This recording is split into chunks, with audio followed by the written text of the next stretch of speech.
Assalamualaikum warahmatullahi wabarakatuh. Oke, data mining kita lanjutkan untuk data transaksi ya, database transaksi. Terdiri atas sebuah file di mana setiap catatan mewakili sebuah transaksi ya. Setiap transaksi dicatatkan. Kenapa begini? Karena database data mining ini mula-mulanya adalah untuk data mining itu mula-mulanya untuk ekonomi ya. Sebuah transaksi biasanya meliputi nomor urut transaksi yang khas dan data barang-barang yang dibeli. Nah ini kalau supermarket memang harus ada ini ya. Karena data mining itu perlu data untuk yang ada catatannya. Kalau nggak ada catatan susah. Jadi pentingnya adalah database ya dalam sebuah perusahaan. Bisa disimpan dalam file tetap atau terlihat dalam tabel yang berkaitan ya, relational database ya. Mudah mengenali barang-barang yang sering terjual bersama-sama. Misalkan dalam transaksi T100 nih ya. Apa aja yang dibeli itu? I1 misalkan ini ayam, daging ayam, I3 telur, I8 kopi, misalnya I16 apa? Sayur-mayur dan sebagainya ya. Setiap transaksi ada. Ini apa kebaikan dari database yang ada dalam supermarket ya. Kemudian fungsian data mining. Data mining itu kan pertambangan data kan ya. Jenis pola apa aja yang dapat ditambang atau digali. Gambaran konsep atau kelas ya. Karakterisasi dan diskriminasi ya. Ciri-ciri, karakterisasi ciri-cirinya. Kemudian diskriminasi itu perbedaan dengan yang lain apa ya.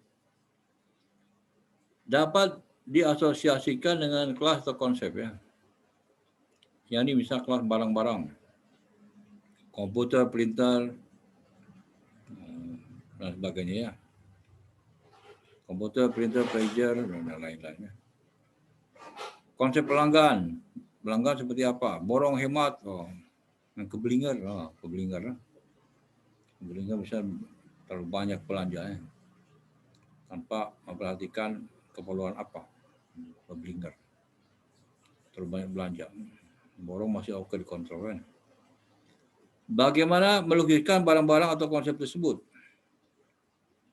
Gambaran dapat diturunkan melalui karakterisasi data ya, ciri data, properti data atau sifat-sifat data.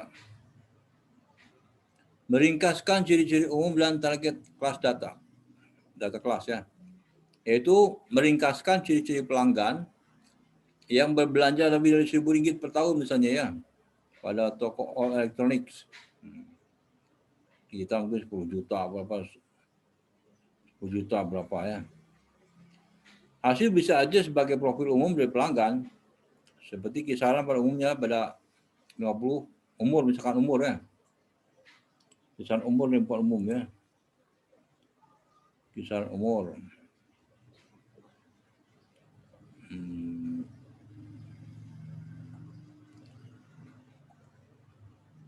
Misalkan kisaran umur pada umur 40 tahun. Bekerja punya tingkat kredit yang istimewa. Ya. Kemudian fungsi data mining. Jadi pola apa aja yang ditambang digali. Diskriminasi data. Data perbandingannya dengan data lain seperti apa ya, diskriminasi ya, perbedaannya. Membandingkan kelas target dengan satu himpunan kelas-kelas berbandingannya. Misal bandingkan hal umum dari produk software yang penjualannya meningkat sebanyak 10% pada tahun lalu. Padahal pada periode sebelumnya penjualan itu menurun sebanyak 30%. Nah ini kenapa ya? Sebelumnya menurun 30%, sekarang malah meningkat 10% pada periode sebelumnya, pada periode sama, tahunnya misalnya. Tahunnya berbeda tapi periodenya sama, periode kuartal kedua kah, kuartal ketiga kah, atau periodenya ya. Menambang pola, asosiasi dan korelasi. Himpunan barang yang kerap, yang sering muncul ya. Himpunan barang yang kerap muncul bersama-sama adalah himpunan data transaksi. Bila orang beli roti, maka dia beli susu, atau beli susu, beli roti, beli mentega, dan sebagainya ya. Apa orang itu beli sabun mandi, maka dia beli tisu. Gitu ya. Di Amerika orang misal pada Jumat sore dia beli bir, tapi juga beli Pampers, gitu kan. Kemudian kerap sambung menyambung. Suatu pola bahwa pelanggan cenderung bila membeli barang A akan diikut dengan membeli barang B, gitu ya. Bila beli barang A, maka beli barang B. Dia bisa beli center, dia beli batu baterainya kan. Berfungsi data mining, ya di sekolah apa aja yang perlu ditambang ya. Analisis asosiasi, temukan pola yang kerap nongol ya. Pola yang kerap nongol seperti apa? Misal analisis sampel.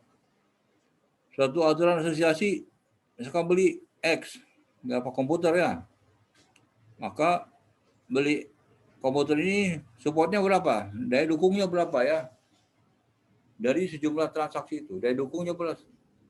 Di sini cuma 1% misalnya ya, confidence keyakinan 50%.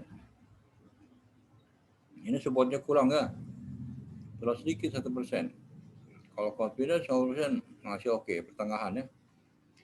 Jika pelanggan beli komputer, maka ada 50% peluang bahwa dia akan beli software.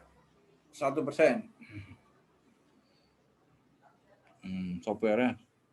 Transportasi menemukan bahwa komputer dan software dibeli bersama-sama ya.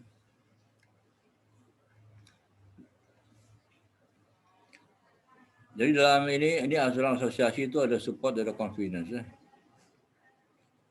Aturan asosiasi bisa diabaikan bila tidak memenuhi syarat batas bawah minimum support atau minimum confidence ya. Biasanya minimum support atau minimum confidence itu biasanya paling sedikit 50% ya. Karena data mining itu mengambil support dan confidence dari semua kejadian ya. Jadi kalau support dan confidence sedikit, itu dianggap tidak mewakili data ya. Analisis korelasi sebagai analisis tambahan untuk mendapatkan korelasi statistik di antara pasangan asosiasi ya, pasangan di antara ya.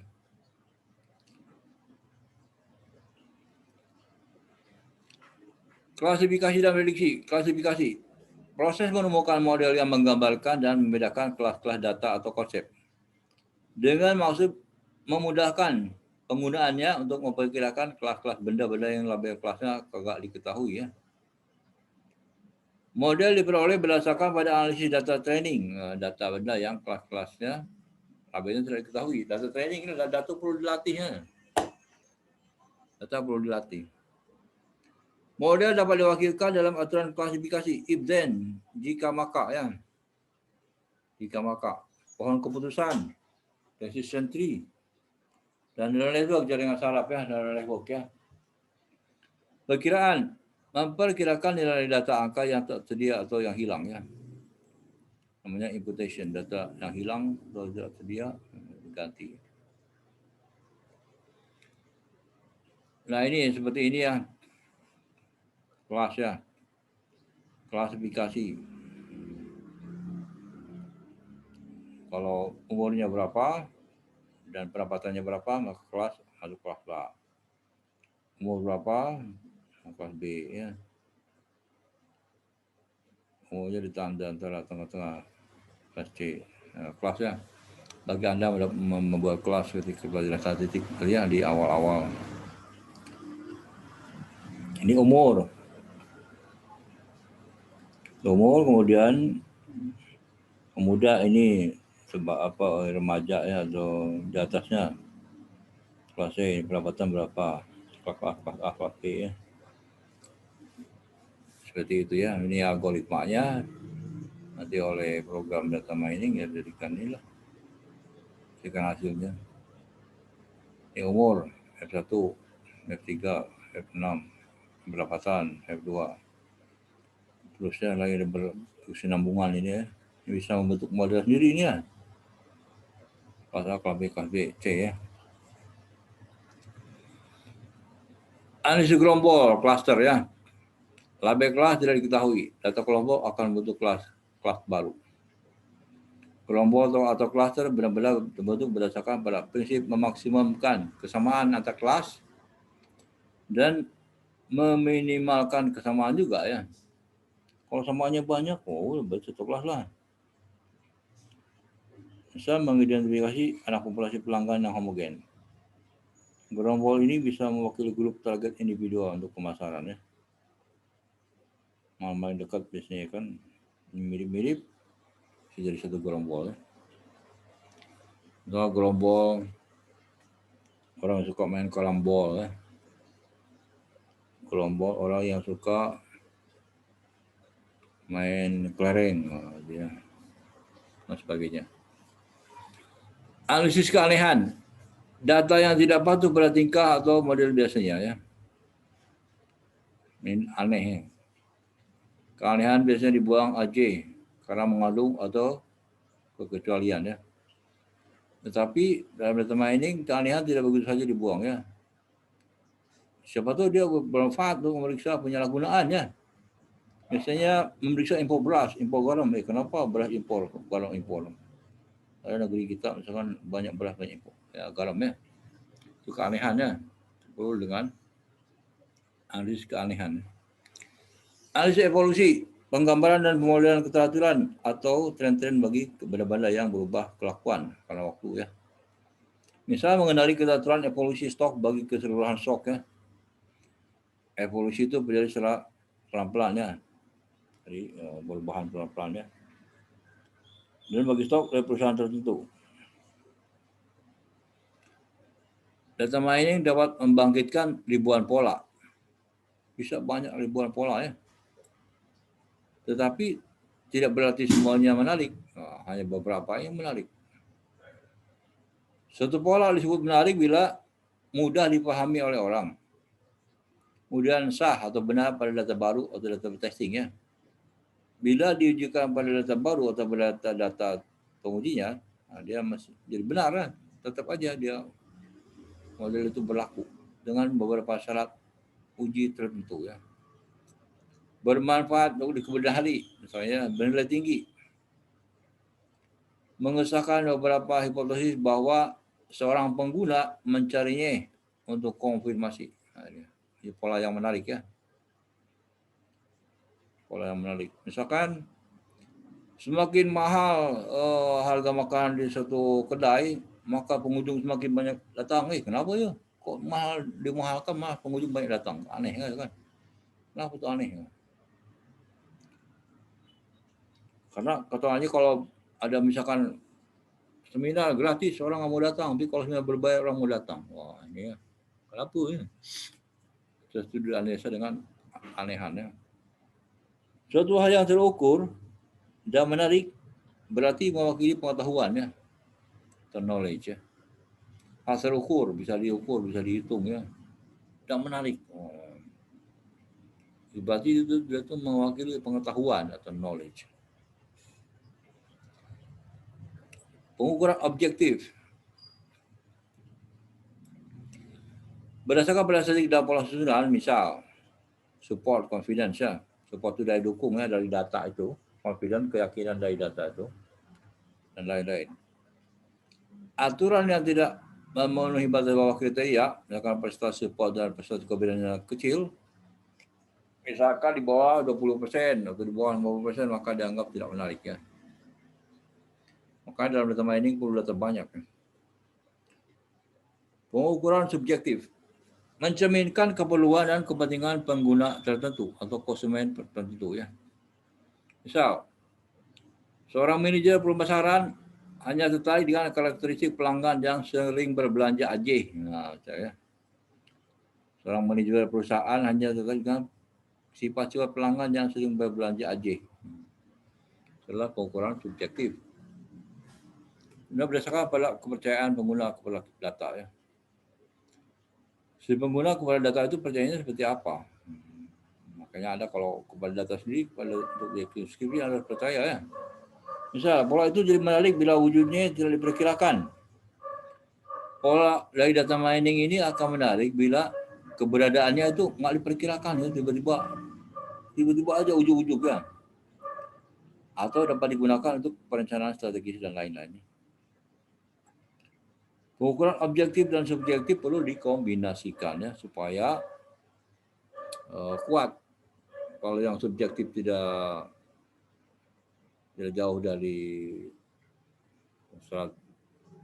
syarat pengetahuannya, objektif juga yang terlalu kaku ya. Soal latihan, apa itu database transaksi ya? Apa itu pola data? Apa itu analisa korelasi? Apa itu analisa kelompok? Soal ini ada kerjakan per grup ya, satu grup 5-10 orang, kemudian dikirimkan ke email saya ya. Oke, sampai sini dulu. Kita jumpa minggu depan ya.